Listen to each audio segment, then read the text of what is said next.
Hey, what's going on, world? It's your nutritional wellness guy, me, Chef D, and I'm back with another Nutri tip. Today, it's all about tuna steaks. Now, tuna comes in a variety of ways. Growing up, I used to eat tuna out the can. But now, growing up, I got a little fancy or whatever. You know what I'm saying? I guess it ain't that fancy, but you know what I'm trying to say.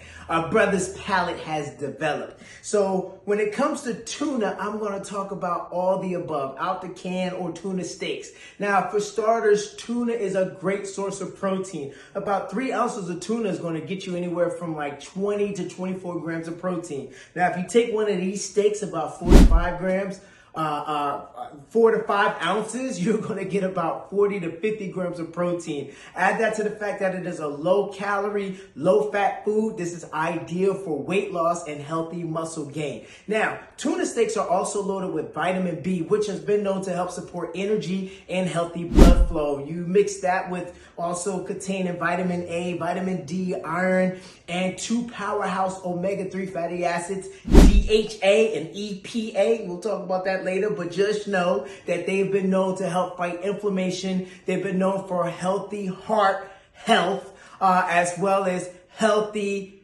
brain health. Yikes! Tuna steaks, another healthy-ish health hack approved. And remember, I'm just here to make sure you're getting paid. Until next time, yum on. And I know y'all see these season, right? Yeah, brother about to throw down. Yeah, all right.